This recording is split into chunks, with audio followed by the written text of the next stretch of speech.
Well, what is there to say? Of course, the reason I didn't do the radio yesterday, because the radio was not frickin' important.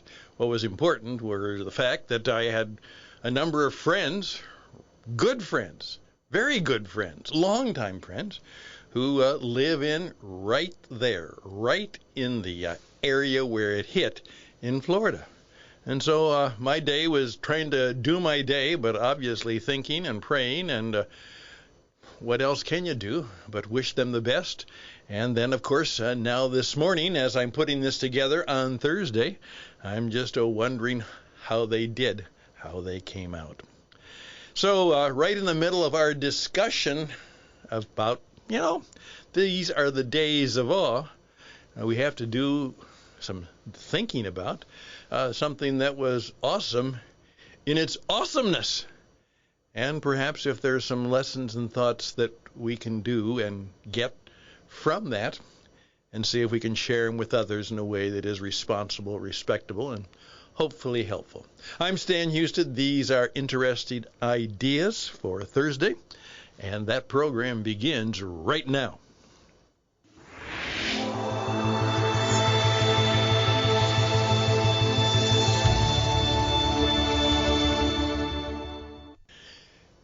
Yes, I have two very good, long-time friends. One of them just recently moved to Naples, Florida.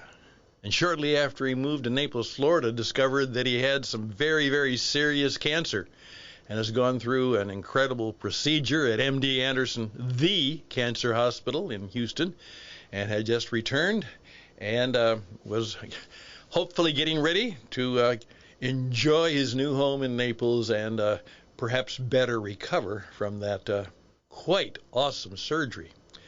Another friend had just recently retired and left, as I say, good friend in Minnesota, and had retired and bought a home in Fort Myers. And of course, I was concerned for him too.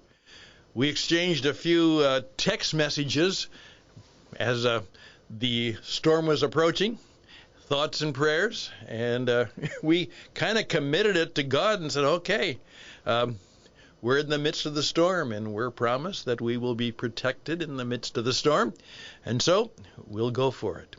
Well, as of right now, I have not been able to hear from them, and of course I'm making a point of not trying to reach out to them in any way, disturb them in the work they might be about. But I'm hoping right now as I talk to you that I'll be able to hear from them soon. And I hope that if you have family and friends, and of course something like this really affects almost everybody, obviously in just the sight of the damage and the destruction, and in cases that we are going to hear more of, the despair of those who have lost not only their property, but in many cases they've lost family members and other lost lives as a result of this. Of course, this is an interesting time also because, as we say, the days of awe is the start of the Jewish New Year, and for people like me who have decided that our New Year's also begin at this time of the year as a good time, and there are good things about that which I'll talk about that might be very, very usual and unusual. Isn't it ironic that in the dying days of all of the trees here in North Carolina, now the trees don't necessarily die, but their leaves do. And when are they the most colorful? When are they the most beautiful? Just before they die and fall. Maybe there's a little bit of a lesson there that nature and nature's God is trying to teach us.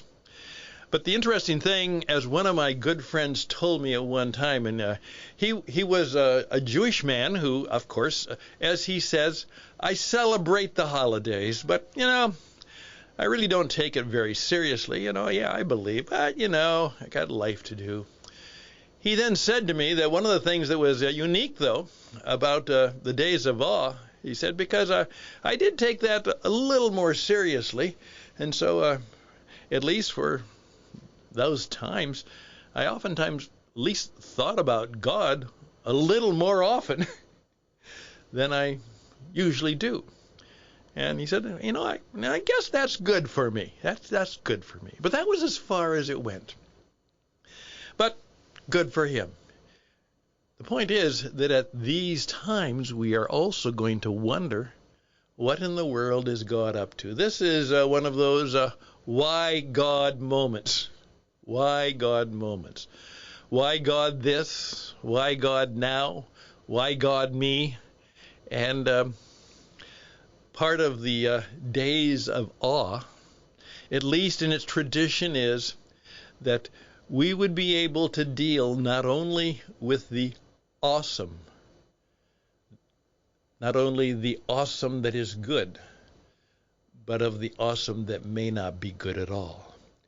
And learning how that in time, if we do the things that are important right, in the end, all will be well. In the end, all will be well.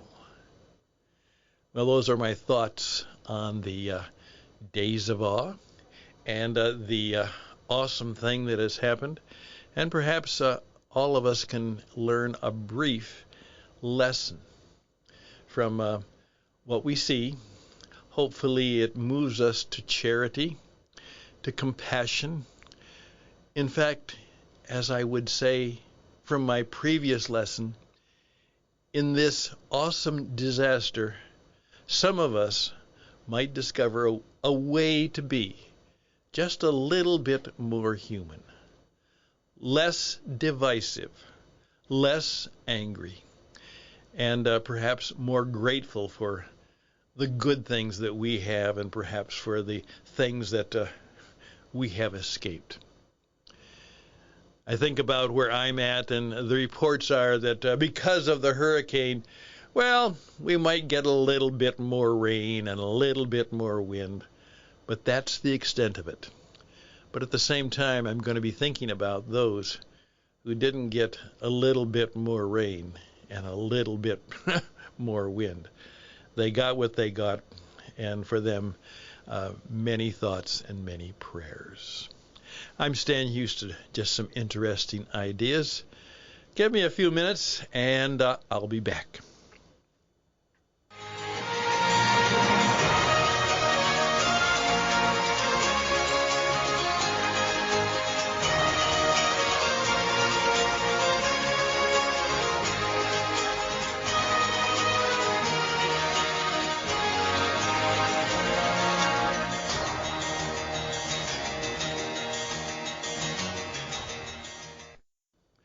As I said, we're going to go short today, but that's okay.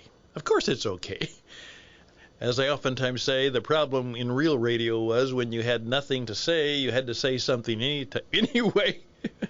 And every person in radio knows something about that. But here, you don't have to fill the half hour or the hour or the 3 hours. You can sometimes do what I did one time. And maybe this is a good idea. I actually said to the audience, and this was a 2.5-hour radio program late at night, and I had just had a rough time, very rough time. And so I even began the program after a little introductory music, and I said, I have nothing to say tonight, nothing that you need to hear from me tonight. So I've taken some of my favorite music, and with your permission, I'm just going to play some of my favorite music and maybe even fall asleep. I hope you don't mind. I'll be back tomorrow. Well, I don't think I'm going to have to do that here, but that's one of the old-time radio stories. Now, one of the things I do ask you to think about at this time, in, quote, the days of awe. How can I, just ask yourself the question now, how can I take time in these messy times to see if there's some particular project in life that I am going to, we got through these COVID years. We got through this stuff.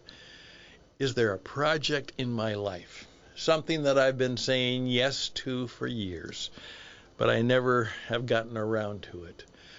Something that I thought I should do. Something that I thought I should become.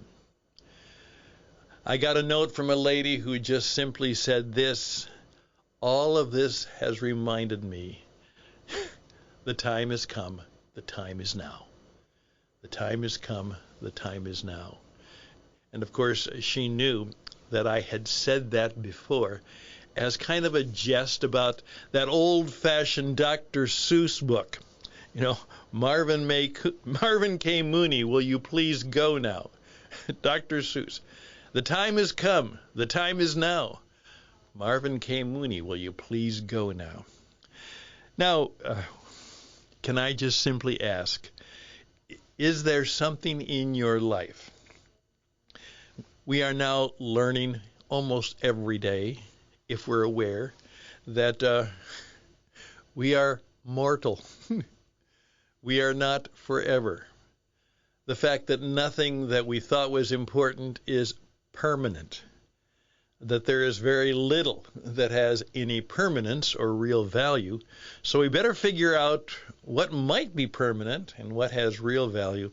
So can I just ask you to do with me what I have started to do, and it became very clear about one or two things.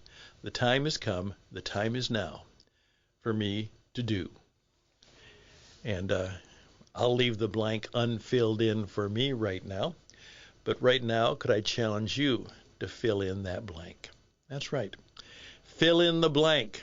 As someone said, when they bury you, there'll be one date and a second date, and you were the dash between the dates. Well, what do you want to do in your dash? Is it time to do the dash? Best and blessings. I'll be right back. Again, thank you for your time. One of the things I do want to ask is that in terms of some of the business coaching that we can do, what is true, and this is true for me, and it's been true for most people that I know of, is that we all do better when we have a guide or a coach in our life. And I have them. I consult with them all the times, and I also have the privilege of being one. So if there's some way that I, in my long years of scars and stars, more scars than stars for sure, could be helpful and useful to you in your life, and particularly in your business. If you finally want to do what lots of people would love to do, it's time for me to get on the radio, to actually share my wisdom, my stories with other people. It's time for me to do that. I can certainly help you do that. Again, reach out to me at stanhusted@gmail.com, stanhusted@gmail.com. Check out our story stage at witradio.net, WIT radio.net. Dear Lord, be with the people who are struggling through the mess. Bless them and keep them and restore them to full life once more. Bye for now.